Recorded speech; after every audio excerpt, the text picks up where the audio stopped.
Hello, Leo. Sun, Moon Rising, and Venus Signs. Kamusta kayo? Sana po nasa mabuti kayong kalagayan.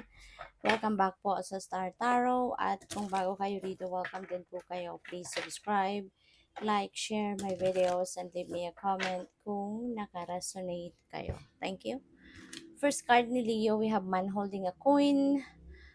Pay attention kayo rito, Leo, no, sa taong ito kasi this could be someone that can help you talaga pagdating sa mga financial transactions ninyo.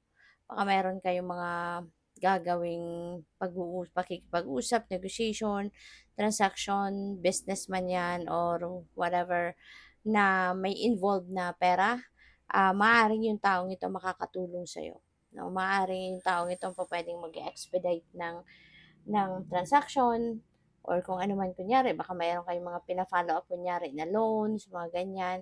Baka yung taong ito yung pwedeng magpapahiram sa'yo, siya magpapaloan sa'yo, or siya yung tutulong sa'yo para makuha mo agad, no? Kung ano man yung niloloan ninyo or pinaproseso ninyo, no? Na related sa pera. So, this could be someone, no? This could be someone, it could be a man, di ba?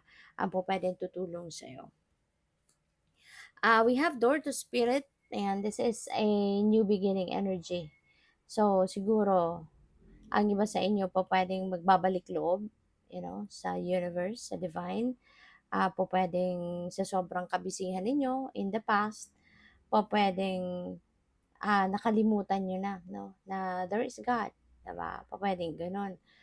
At yun, ngayon siguro magbabalik loob kayo, no, sa Panginoon. Pwedeng ganun ang ganap. Or siguro mas magbubukas muli, no, ang puso ninyo, ang sarili ninyo para sa inyong spiritual life.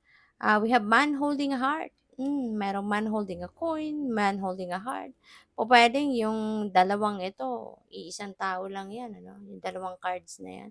O pwedeng iisang tao lang yan, no? Na someone na talagang very concerned about you, 'di ba? Siguro o puwedeng person mo 'to, puwedeng jowa mo 'to, asawa mo, 'di ba? Puwedeng gano'n, na siya din yung very supportive of you. Siya din yung tutulong sa'yo, no, in terms of your finances, maaaring or mga transactions mo, siya din yung tutulong sa'yo. For others of you, pupuwedeng hindi, no, pupuwedeng hindi ito yung person mo. This could be talagang ibang tao, puwedeng gano'n, na this is someone na, um pupuwedeng manliligaw mo. O kunyari single ka pa, baka ito manliligaw mo, magpapaano sa'yo, magpapasikat sa'yo, 'di ba?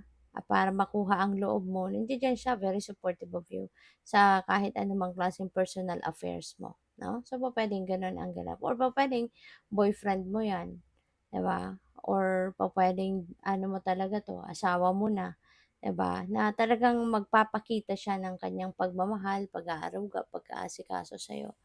Concerned na concerned itong taong ito sa'yo. So, we have Angel of Love. Ayan, self-love ito. Leo. So, siguro ngayon, mas iisip mo na mas dapat na i-prioritize mo above anything else is yung pagmamahal mo sa sarili, pag-aalaga mo sa sarili. Maaring dumaan ka sa masalimuot na sitwasyon, no? Lalo-lalo na siguro sa usaping romantic relationship. Baka nagkaroon kayo ng paghihiwalay dati, maaaring nakaramdam ng heartache, heartbreak, no? For some of you. At ngayon, kumbaga nagising ka na sa katotohanan na napulot mo yung lesson na iniwan sa'yo ng heartbreak na yon, na mas dapat unahin mo muna yung sarili mo, yung pagmamahal mo, pag-ibig mo sa sarili uh, rather than yung ibang tao, no? So buuin mo muna yung sarili mo. For some of you, maaring nandoon ka na sa puntong gano'n, no? Na nakapag ano ka na, moving on ka na kumbaga, no? So good luck. So by the way, maraming salamat for subscribing. And if you haven't subscribed yet, subscribe na kayo. And also, maraming salamat din for not skipping the ads. Malaking bagay yan sa akin. And also, please click the join button sa baba ng video kung gusto niyo na mag-join kayo sa membership. Okay? Salamat! So we have new beginnings, Leo, merong bagong simula, 'di ba? Itong door to spirit is definitely a new beginning. Sa Angel of Love, this is also a new beginning kasi 'di ba magsisimula kang mahalin muna yung inyong sarili or buuin ang inyong sarili. And this could be anything as well, 'di ba? Kung pwedeng bagong trabaho, bagong career, 'di ba? Bagong pag-uugali. So it could be anything. So we have passion, burning with life's passion. So this is good. Na po pwedeng related yan dito sa new beginnings na ito. Na maaring ikaw ay magsisimula, no, ng bagong ano. Ikaw ay magsisimula ng bagong kaganapan sa iyong buhay and you are going to be very passionate about it. Siguro yung passion na to uh, could be could be related, no, doon ah, sa mga ano ninyo, sa mga talents ninyo, 'di ba? Pupuwede na you are going to be very passionate about sa kung ano man yung mga gusto ninyong gawin sa ngayon. Kunyari, trabaho or career ninyo, 'di ba? Maybe you're going to start expressing your passion, 'di ba? Or pupuwede 'no, na yung magiging career mo, sisimulan mong career ngayon, could be, that's where your passion is. No? So, possible na mga ganun ang sitwasyon dyan. We have transformation, be open to change, okay? Maging bukas ka sa mga pagbabago, merong mga pagbabagong mangyayari, merong mga pagbabagong magaganap sa buhay ninyo at this time. Kaya, ayun, focus muna kayo doon din, 'di ba? Welcome those change kasi importante din, 'di ba? Yung mga pagbabago. Kasi when you are changing something in your life, 'di ba? Papunta 'yun sa ano yung pagbabago, papunta 'yun sa pag-asenso, sa pag-progress, 'di ba? Kasi kapag merong mga pagbabago tayong ginagawa sa buhay natin, hindi naman 'yun pabalik, hindi tayo yung paurong, hindi tayo yung pabalik, 'di ba? Kundi pa-forward tayo.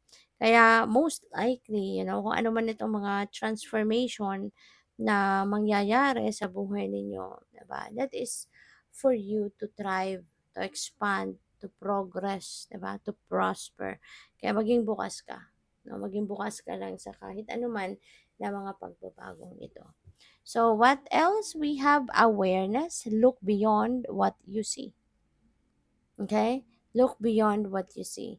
Kasi, maaari na ang iba sa inyo sa ngayon, Leo, baka kailangan mo ng guidance. No? Maaaring may sitwasyon ka wherein kailangan mo ng gabay ng universe. Kaya, maaaring meron kayong mga signs, symbols, omens, synchronicities na pwedeng ipapadala sa iyo sa path mo sa ngayon.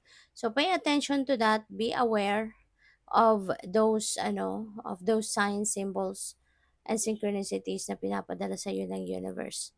Kasi yun ang magsisilbing gabay sa iyo kung saan ka na patungo. Ano na ang mga dapat mong asikasuhin. Okay? Good luck. Thank you for watching. Love and light. Namaste.